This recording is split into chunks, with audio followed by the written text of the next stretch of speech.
Passaremos agora a oitiva do senhor João Vitor Perandré.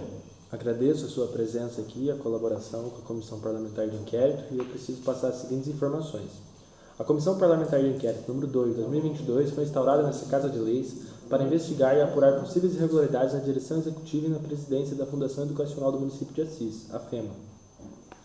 Conforme o artigo 342 do Código Penal, advertimos que a testemunha deve se comprometer em dizer a verdade, podendo responder pelo crime de falso testemunho, cuja pena é reclusão de 2 a 4 anos e multa. Informamos ainda que o depoimento da testemunha constará de gravação de áudio e vídeo nas formas dos artigos 215, 405, parágrafo 1º e 475, todos do Código de Processo Penal, combinados com o artigo 3º, caput da Lei 1579 de 1952. E estando todos de acordo, dispensaremos a sua transcrição. Passo a palavra agora para a testemunha, para que você faça as colocações que acha necessárias, dê o contexto aí da sua presença na FEMA e outras coisas que você achar pertinente. Tá. Eu sou o João Perandré, tá? Trabalho na FEMA há 7 anos, 3 como funcionário, e integro a seção de materiais no setor de licitação. Qual que é o seu cargo? Eu sou agente administrativo. Você tem formação acadêmica? Sim. Qual? Direito, nível superior. Você tem cargo de comissão? Eu faço parte da Comissão Permanente de Licitação e da Comissão Especial que é regulamentada pela Lei 10.520, né, que é do pregão. Onde que você trabalha? Você trabalha na FEMA mesmo? Isso, na FEMA mesmo. O meu concurso é um processo seletivo da unidade de pronto atendimento, né, de quando a UPA foi entregue para a FEMA fazer o gerenciamento. Aí eu entrei nesse concurso, né? E por conta de já ter eu fiz estágio pedagógico na FEMA durante o ensino superior, e aí eu acabei ficando na FEMA, por já conhecer o trabalho, já conhecer o pessoal. Processo seletivo, não é concurso? Isso, processo seletivo. Quanto tempo já tem? Eu estou, assim, trabalhando na atividade há 3 anos. Ok. E quais são as suas atribuições? Bom, em tese, eu fico na FEMA cuidando dos processos referentes à UPA, né? Então, todos os procedimentos de compra de material, aquisição de serviço, contratação de médicos, de serviço terceirizado técnico, em tese, é tudo atribuição minha dentro da FEMA. Ok. E quem são as pessoas que trabalham no seu departamento? No setor de licitação somos em 4 funcionários. Sou eu, o Eduardo, a Juliana, e agora, recentemente, nós tivemos a entrada de uma 4ª funcionária. Quem que é? A ID. Aide? Isso. A Aide é a esposa do secretário, né? A Aide Eu sei que Peredião? o sobrenome dela é esse. Eu sei que ela tem um esposo que trabalha, acho que na prefeitura. Acho que é alguma coisa assim. Ok. Quais são, dentro desse setor, quais são as atribuições de cada pessoa ali? Todo mundo faz a mesma coisa? Tem uma divisão? Não é uma divisão, assim, explícita, mas, assim, por mais conhecimento, às vezes, das áreas, a gente acaba distribuindo o trabalho dessa forma. Como eu disse, eu faço as coisas da UPA e alguns editais mais genéricos de contratação da FEMA. A Juliana, ela cuida mais da parte de contratação, de compra de serviço, simples. Quando eu me refiro a Juliana, não é essa Juliana aqui, tá? A Juliana do setor de licitação. Compras mais genéricas, né? Dos cursos e tudo mais. E o Eduardo fica mais assim, a parte de contratação de serviços mais específicos, mais compras de aquisição de construções, e mais voltado para essa parte de engenharia. Não é uma coisa que assim é explícita, tá? Assim, pela técnica que cada um teve desenvolvendo mais uma coisa ou outra, a gente se distribuiu o serviço dessa forma. Então tem mais habilidade que o outro, então acaba sendo geralmente assim, mas não necessariamente. Perfeito. Você faz parte da comissão de licitação? Sim. Quem mais integra? Nós tivemos agora, em 2022, preveniu as duas novas portarias, né? Então, quem integra a portaria de comissão permanente é a Salete, a Juliana, Ana Rosa, Eduardo e a outra Juliana Denigres. E a comissão especial, que é do pregão, são os mesmos membros, só que alocados de maneira diferente, né?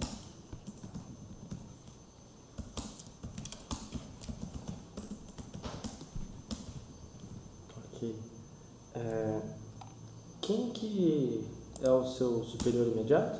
A supervisora do setor, Maria Salete. Salete. Isso. E quem que fiscaliza as suas atividades? É a Salete ou tem mais algum? Salete, é. O senhor Nivaldo Melo, que é responsável pelo controle interno da FEMA, ele fiscaliza o seu departamento? Sim. Como é que funciona essa fiscalização? Bom, basicamente assim, o nosso trabalho lá é dividido entre fase interna e fase externa, né? Que é a fase, por exemplo, preparatória de alguma coisa que vai virar um processo licitatório, e a fase de fato que a gente abre a publicidade e faz por exemplo, certames, sessões, tudo mais. O Nivaldo, ele cuida tanto não no sentido de realmente, ele fiscaliza essas duas etapas. Então, por exemplo, assim, tudo que vai virar processo passa por ele para autorização. Então, chega um objeto de contratação de serviço técnico de terceiros. Então, a gente, nessa fase orçamentária, fazemos os orçamentos e submetemos a ele para ele verificar aquela conta, né, aquele documento, e propor a despesa orçamentária que aquilo vai ser onerado, futuramente, quando virar um contrato. E até, por exemplo, para depois que aquilo já virou uma licitação e um contrato, a gente, por exemplo, empenha um serviço e por alguma razão, vamos supor, estorna um empenho. Aí ele cuida dessa parte, por exemplo, tem que estornar tal empenho, essa despesa e tudo mais. Mas essas funções dele é na atribuição de chefe da contabilidade ou na... Eu acredito que seja um pouco das duas coisas, concomitante, chefe de contabilidade e controladoria interna, Tribunal de Contas. E aí, nas compras da UPA, você é responsável por todos os tipos de compra? Você faz a compra direta, faz... Sim, assim, a parte da compra direta é no setor de compras mesmo. Eu faço mais a parte de licitação. Algumas coisas muito específicas, por exemplo, quando é um contrato técnico, ou, por exemplo, quando tramita a aquisição de medicamentos, aí eu faço por conta da complexidade, né? Então, por exemplo, assim, às vezes a gente tem que entrar em contato com fornecedores de outros estados, mas é uma coisa assim, que aí eu trago para mim essa atribuição, não deixo com a parte do compra direta. E como que é o procedimento para realizar tais compras? Como que é o processo? Se você puder descrever um pouquinho. Da parte, tudo chega para a gente, né? Os responsáveis da unidade, eles fazem os pedidos e isso é autorizado e encaminhado para o setor de licitação. Aí ali dentro do nosso labor, começa o processo da seguinte forma: chegou o termo de referência e esse termo de referência é enviado para fornecedores para fazer orçamento. Então, a partir daquele orçamento, a gente consegue fazer uma estimativa, encaminha para a contabilidade autoriza a dotação orçamentária que aquela despesa vai ser onerada e a gente tramita ali na elaboração do edital, publicação e, por fim, a compra, né, através de pregão presencial, geralmente. Ok. Recentemente você viajou conjuntamente com o Mariano, visando fazer um curso relativo a licitações? Sim. Quando foi?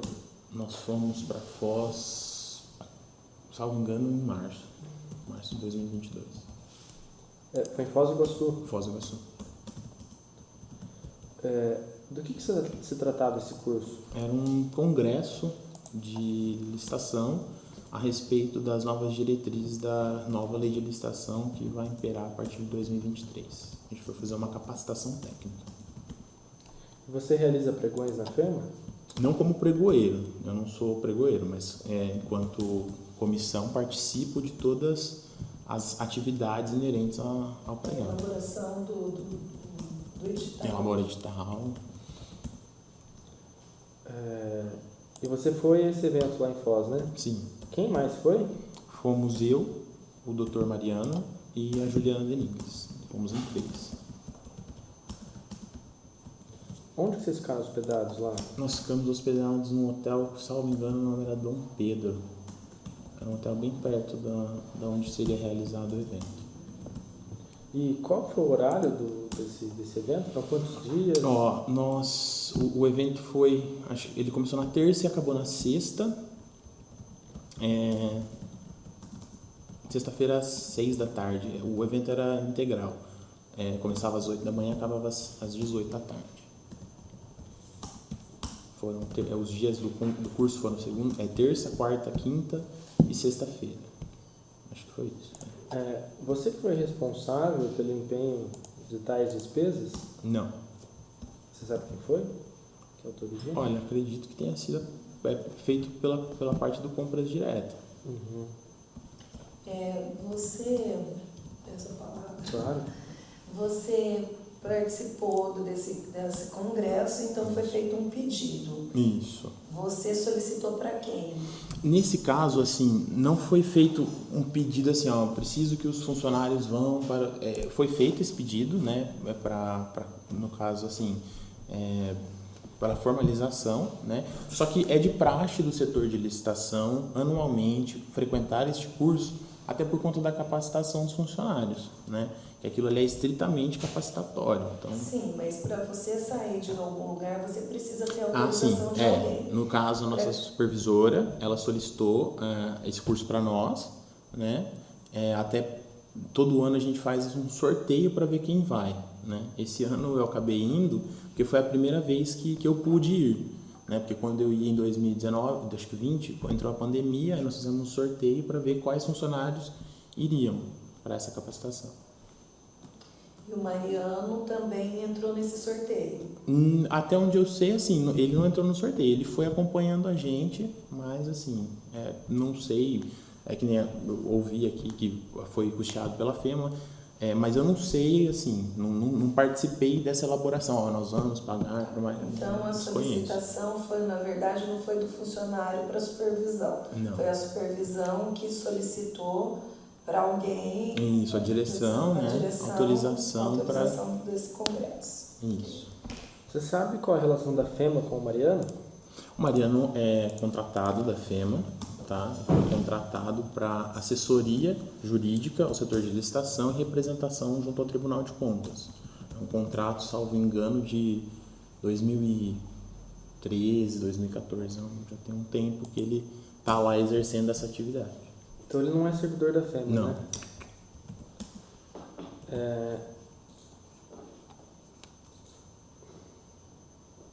O Mariano, enquanto contratado, as despesas relativas à viagem do Mariano foram arcadas pela FEMA?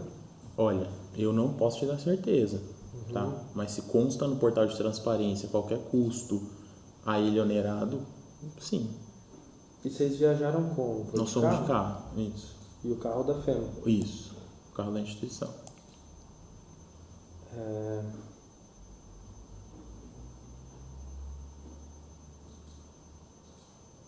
E em relação, acho que o Mariano você não vai saber responder, mas em relação à sua viagem, a FEMA marcou com tudo, né? Alimentação, sim. Combustível, hospedagem. Sim. Você lembra qual carro foi utilizado, o modelo? A Spin.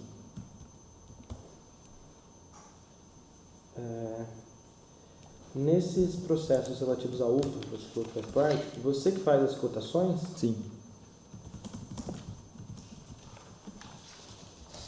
E como que funcionam essas cotações? Quantas empresas são consultadas? Quais os critérios? A praxe são 3, né? Então, todo processo licitatório, nós instruímos com 3 orçamentos. É o ideal. E qual que é o critério para escolher as empresas que vão ser consultadas para...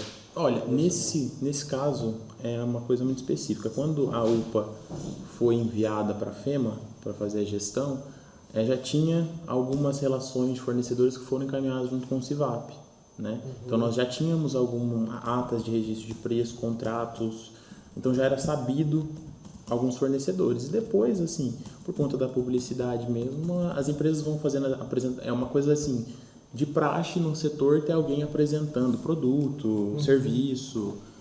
Então isso é uma coisa assim recorrente dentro da instituição. E nesse processo aí de cotação, vocês priorizam empresas de assis? Fornecedores, isso. Nós priorizamos fornecedores do município, até por uma questão de preferência mesmo, né? O dinheiro ficar aqui no nosso município. Mas, por exemplo, assim, medicamento. Medicamento é uma coisa extremamente complicada de fornecer. Tem que ter liberação da Anvisa, principalmente para fármacos que são muito específicos, que tem que ter autorização para venda. Então, aí a gente sai daqui, né? Aí tem fornecedores em Prudente, tem fornecedores em Ribeirão Preto, temos fornecedores em outros estados. Aí, esse tipo de coisa a gente não consegue comprar em Assis, medicamento. Em relação à modalidade de licitação que vai ser feita, quem que faz essa análise? Se vai se enquadrar em uma modalidade ou em outra, se vai ser compra direta, se não vai... A regra é pregão. Nós fazemos pregão. A não ser que seja uma coisa específica, por exemplo, quando a gente precisa fazer um processo que vai envolver técnica e preço. Aí a gente vai para a tomada de preço. Aí um processo que vai precisar envolver... por exemplo, um serviço específico, a gente faz concorrência. Varia conforme a própria legislação instaura, né? O pregão é rei, então a gente vai adequando conforme... Quem faz essa análise, até jurídica, né? Se enquadra em a análise jurídica mesmo. A gente encaminha, por exemplo, chega um termo de referência, a gente encaminha para a assessoria jurídica, e a assessoria jurídica vai falar, olha, esse processo é melhor instruído através de um pregão. Então, no caso aí, seria esse consultor que é o Dr. Mariano. Ele já manda para vocês... provocadamente. A gente provoca ele, né? Fala, nós temos que adquirir esse produto ou serviço. E essa provocação é por escrito ou é verbal? Por escrito. A gente troca e-mails, né? Manda e-mail em anexo, em PDF, um termo de referência que chega pra gente através de ECOM. Sem ser provocado, não tem nenhuma. Por exemplo, chega já para vocês do diretor executivo ou de um supervisor para fazer carta convite. Não, pode acontecer. Pode sim. Não necessariamente o Dr. Mariano, mas não, pode vir de um supervisor, do chefe imediato, e falar, esse processo aqui vai ser carta convite. Pode acontecer. E isso é sempre relatado através de parecer? Sim, nós temos os pareceres jurídicos, né, que ele emite, e todos esses pareceres são pensados ao processo. Então, se você pegar um processo na FEMA, processo licitatório, ele vai estar instruído conforme nós temos lá checklists dos processos. Então, tem o checklist de convite, tem o checklist de pregão, tomada de preço. Então, todos esses processos são instruídos dessa forma. Você não vai pegar nenhum processo lá sem parecer jurídico. Nenhum. No caso das cartas convite, quem que é responsável por fazer a análise do processo e buscar os orçamentos? Todo mundo. Uma atribuição de quem está à frente daquele processo. Na contratação da M. Almeida, Serviço Administrativo, foi o senhor que realizou os procedimentos de cotação? Nesse caso específico dessa contratação, nos foi submetido a alguns orçamentos para a gente poder instruir o processo, né? Então, temos orçamento de quem já executou esse serviço em tal lugar, temos orçamento de quem já executou esse serviço em tal lugar. Então, esse orçamento aqui é válido pela competência da técnica da execução do serviço. Então, aí a gente veio para nós. Então, mas de onde veio? Da direção, vem da direção. Direção executiva? Isso. Nesse processo da M. Almeida, participaram a RJA, Serviços Administrativos, a M. Almeida e uma outra empresa aqui, já o consulto. Em nenhum momento vocês acharam estranho as duas empresas terem um grau de parentesco? O da RJA é do irmão e a M. Almeida do isso aí foi nós soubemos isso aí através do oitivo. né? Porque assim, o critério de análise dos documentos é extremamente objetivo. A empresa está apresentando documento, ela tá habilitada para participar do processo licitatório. Não existe uma análise subjetiva. Eu não vou analisar um ato constitutivo lá, procurando o nome Michel Almeida, consultando o grau de parentesco dele com o diretor. Mas Isso então não vocês existe. não analisam se o procedimento licitatório está de acordo com o princípio da impessoalidade? Ele tá tão a favor do princípio da impessoalidade que realmente, eu peço ato constitutivo. Se ele me apresenta um ato constitutivo, eu dou como ok aquela apresentação.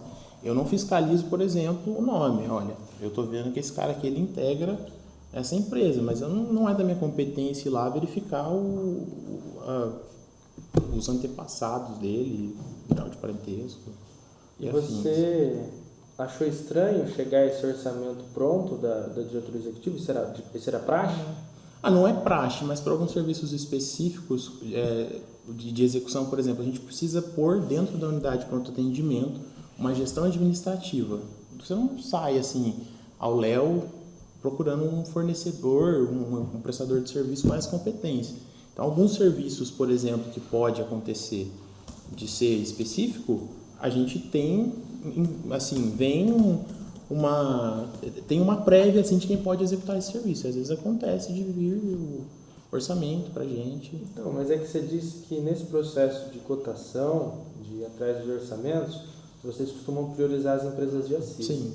E a RJA, Gestão Empresarial, é uma empresa de São Paulo. Então, é como eu te disse, esses orçamentos foram submetidos ao setor de licitação. Ponto.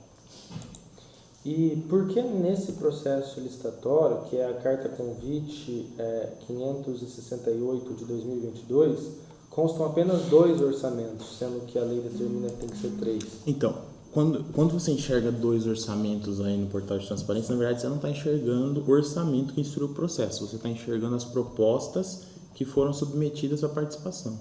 O processo foi instruído com 3 orçamentos, eu não sei se você viu isso, mas nós fizemos o primeiro convite e ele deu fracassado.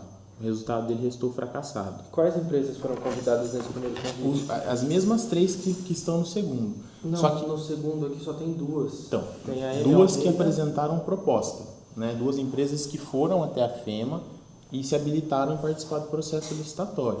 Você chegou a ter contato com o representante dessas empresas? Geralmente, não. Convite a gente marca a sessão, mas como o julgamento é público, as pessoas vão lá, protocolam os envelopes e nem ficam para a sessão. A gente realiza a sessão normal, marcada, tudo certinho, só que geralmente nem ficam na sessão. Então, mas qual que era a outra empresa? Porque aqui só constam 2. Você lembra? Eu até fiz cópia para submeter para essa casa desses convites, depois você pode consultar isso. O convite número 4, ele foi feito com o mesmo... Só pedir para a Júlia anotar, para a gente pedir essa documentação, para você depois, porque isso é importante. O convite número 4 ele foi feito com o mesmo objeto e foram convidadas 3 empresas. O convite restou fracassado. Não teve nenhuma empresa... Porque E esses 3 orçamentos vieram da direção executiva? Isso. Você lembra qual que era a terceira? Uma é a Almeida, a segunda é a RJA. E a terceira é Marcelo Vivô, a empresa. Marcelo Vivotti. Isso. E aí nós fizemos o processo, né? Só que não é praxe do setor celebrar um contrato sem realizar pelo menos com 3 propostas válidas. Então, como não apresentaram as 3 propostas válidas, nós fracassamos o certame. Uhum. Aí, quando nós consultamos a assessoria jurídica, foi informado que eu poderia fazer a repetição do convite. Então, nós fizemos a súmula, salvo engano, 248 do Tribunal de Contas da União, ela fala que a repetição do convite é obrigatória. Então, nós fizemos a repetição do convite. Ainda, nós aproveitamos os atos que tinham sido praticados dentro do convite anterior, convidamos aquelas empresas e convidamos mais uma, para poder tentar fazer com que a contratação vingasse, né? E foi quando foi dada a contratação da empresa M. Almeida, no convite número 5 de 2022. Peço palavra.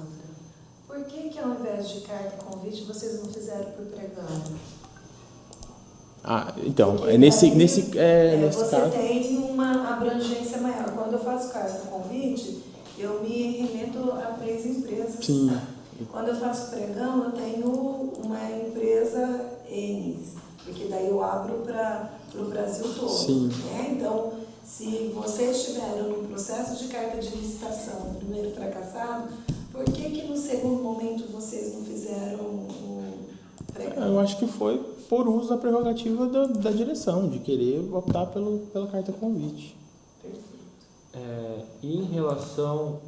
a regra, normalmente, no processo licitatório, é quando você faz uma licitação e ela dá fracassada, é você aumentar o número de convites, porque o 3 é o mínimo, mas você pode convidar quanto você quiser para definir melhor o critério de menor preço. Por que nesse segundo processo vocês não convidaram mais empresas? Então, nós convidamos uma quarta empresa, né? Porque no primeiro convite nós tivemos só 2 participantes e nós precisaríamos em tese de uma terceira. Nós convidamos 3, na repetição convidamos 4, para a gente foi essa quarta empresa? Eu não me lembro É o de nome da Assis? empresa.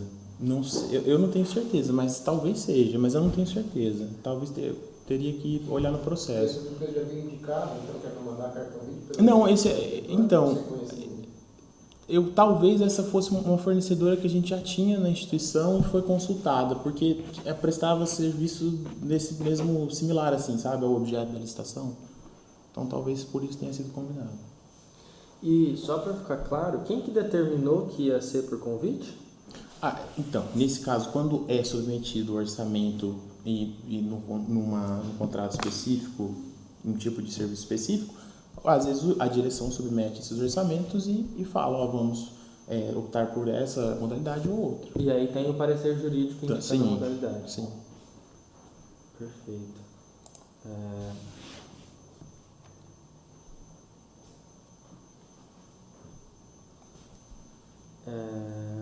Vamos lá.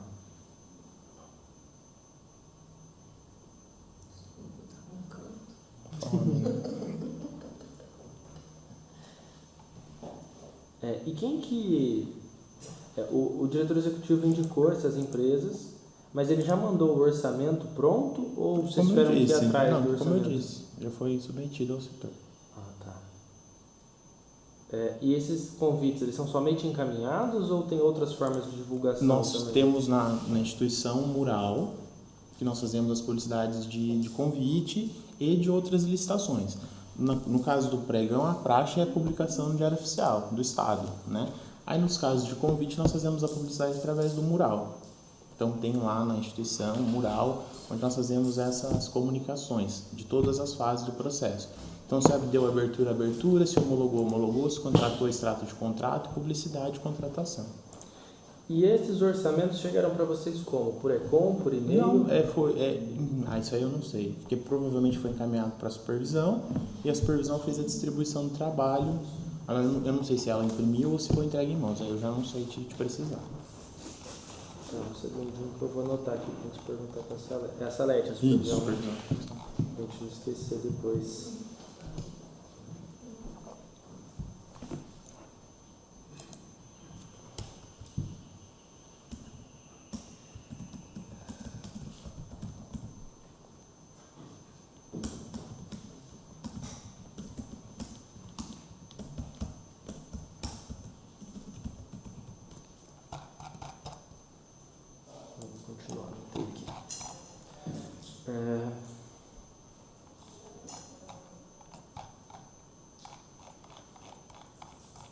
Segundinho que eu me perdi aqui, né? Bastante pergunta.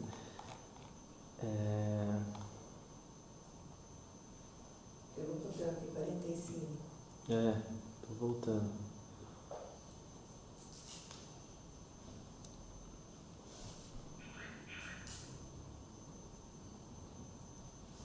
As empresas RJA e M Almeida estavam nesse pré-cadastro que você disse que tinha aí? A RJA eu não sei, mas o M Almeida sim, porque já havia sido feito teste na instituição, lá na unidade, para ver como seria essa execução do serviço. Então foi feito, acho que através de dispensa de licitação, foi feito pagamento para a M Almeida sim. Sim. Então a gente já tinha... desculpa. Nós já tínhamos histórico desse fornecedor. E o Marcelo também. O Marcelo, ele também acho que tinha executado esse objeto na instituição, porque, não sei se foi teste, né, para ver como é que ia ser desempenhada essa função dentro da instituição, da unidade de atendimento. Então tinha essas duas empresas já no nosso cadastro de fornecedores. Uma coisa que eu até perguntei para Juliana, que ficou um pouco estranho, porque na hora que a gente entra no portal da transparência aqui e a gente procura essas empresas que prestam serviço administrativo na UPA, como por exemplo a Marcelo, Luznik, Vivotti, entra no processo licitatório dela, o processo 226 de 2022 foi na modalidade dispensa por limite, no valor de 17.400. Mas ao entrar aqui na coluna participantes da licitação, aparecem duas empresas, Marcelo Luznik Vivotti e Michel Almeida Lopes Veículos e Serviços Administrativos. Você entende por que está acontecendo isso? Posso Claro. ver? Licença. Ó, aqui é uma dispensa, né? Processo 226, 17.400, só que aí aparece um outro... Então, isso aqui provavelmente é o que acontece. Na hora de fazer a dispensa, se você tem orçamento, você cadastra aquele orçamento também. Entendi. Né? Então, às vezes, por exemplo, assim, nessa competição aí de contratação, tinha orçamento e foi cadastrado o orçamento também do Michel Almeida Lopes. Então seria uma cotação, seria um participante, isso. né? Ele entra como participante, mas no caso seria que o processo foi instruído com esses dois orçamentos, mas o vencedor é para quem foi empenhado. Isso. Ok. Ô Ju, anota aí para a gente pedir o orçamento enviado pela Michel Almeida Lopes Veículos e Serviços Administrativos no processo 22622.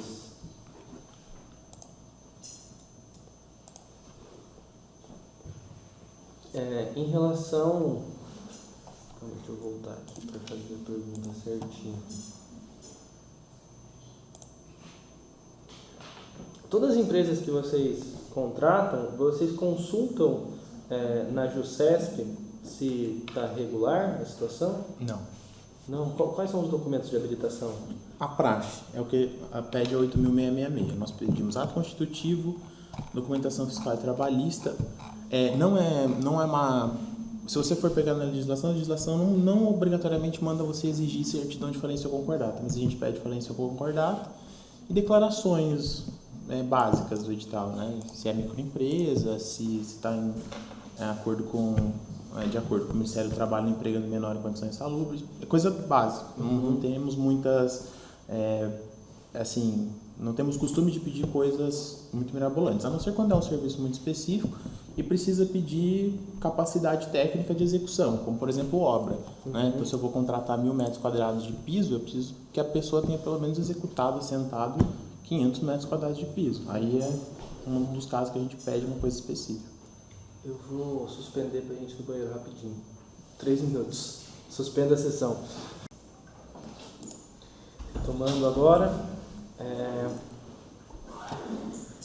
Superado em Almeida RJ Atos Administrativos, essa questão do portal da transparência, esclarecido, agradeço pelo esclarecimento.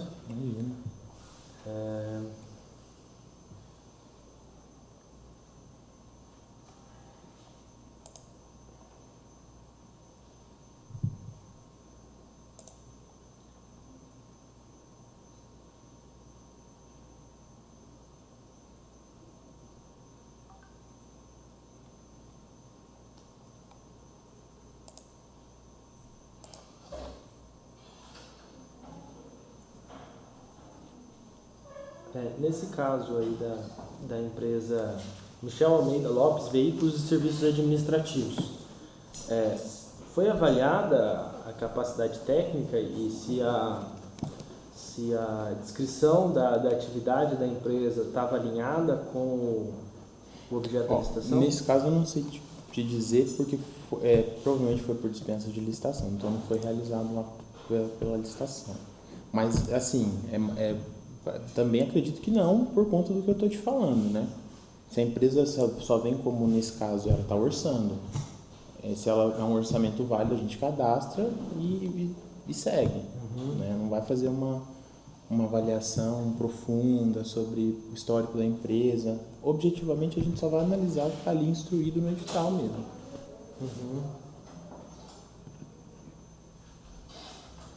Eu acho que é isso. Eu tinha outras perguntas aqui, mas é sobre dispensa, não é com você, né? Tem mais uma pergunta, sim. Em relação à Insalute, você participou desse processo licitatório? Sim. Um segundo. Você disse que trabalha na elaboração de editais. Isso. Você que fez o edital da Insalute? O edital, sim. E você que fez a descrição do objeto? Não. Quem que fez? Então, quando isso foi submetido à licitação, ela veio com o termo de referência e o objeto como deveria ser, porque como, segundo o que constava, era um objeto muito específico, uma contratação muito específica, então o objeto já veio elaborado. E vem de quem? Quando, por exemplo, se foi uma solicitação da direção, vem da direção. Entendi. Eu acredito que isso tenha sido, né? Porque como foi a contratação de um serviço inerente ali a uma atividade pedagógica e uma atividade da unidade para atendimento, acredito que tenha sido da direção, sim. E esse termo de referência? Também.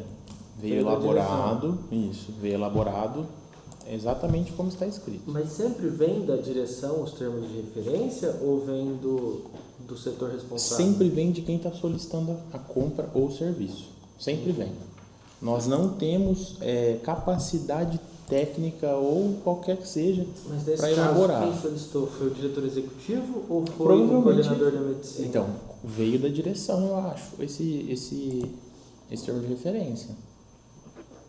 Não me lembro de ter conversado com o professor Jair sobre isso. Ok. E aí você disse que fez o edital, Isso. mas o objeto veio do diretor executivo, correto? O objeto veio junto com o termo de referência. E quais parâmetros você usou para a elaboração desse edital? Então, quando chegou esse processo, nós iríamos proceder com o pregão presencial. Tanto que na oitiva eu estava vendo, tem até o pedido do diretor, ele pede para abrir como pregão. Não sei se você observou isso. Eu vi numa leitura sua aqui na oitiva.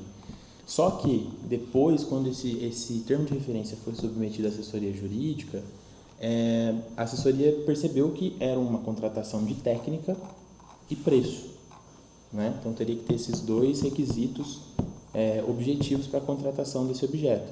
Então a assessoria indicou que fosse realizada a tomada de preço.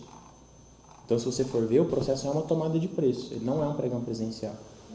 Entendeu? Então nós realizamos uma tomada de preço para poder contratar uma empresa que executasse esse objeto.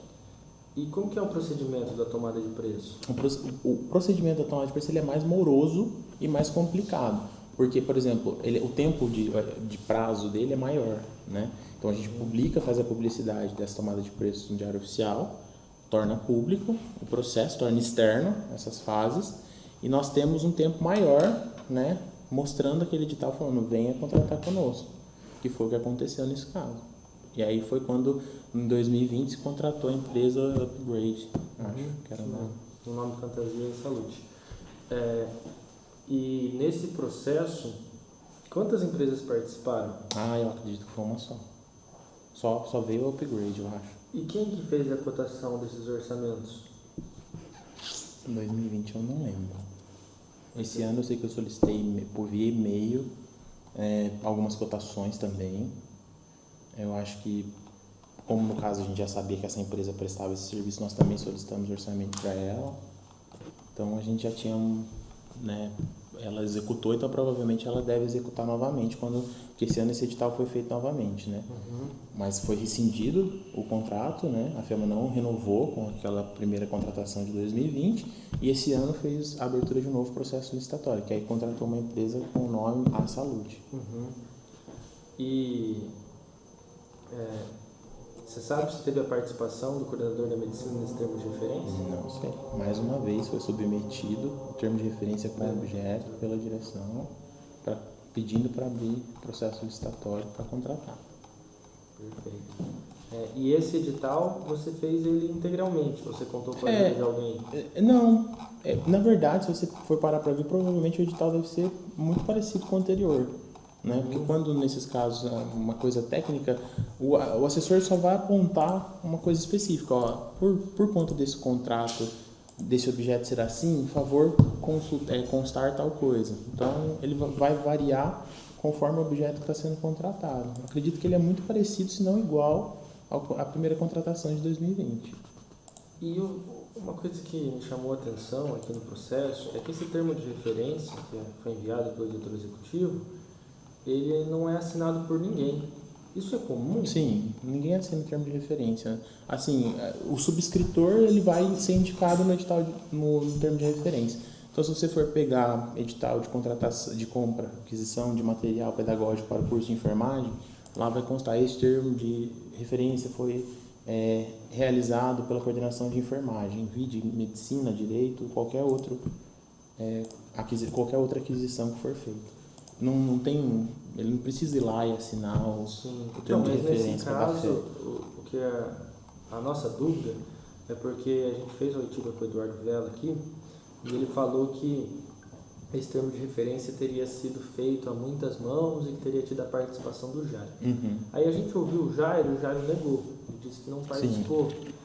E aí a gente está querendo tentar entender de onde veio esse termo de referência, porque ele não é assinado por ninguém, nem desse jeito que você disse, participaram e tal.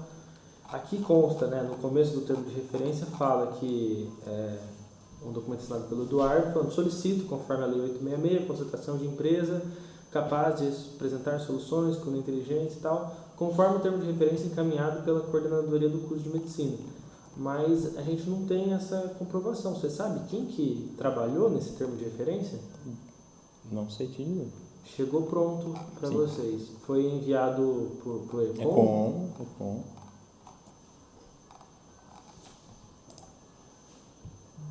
Eu acho que é isso. Mais alguma colocação? Não havendo mais perguntas à testemunha, declaro encerrada a presente audiência. Muito obrigado a todos.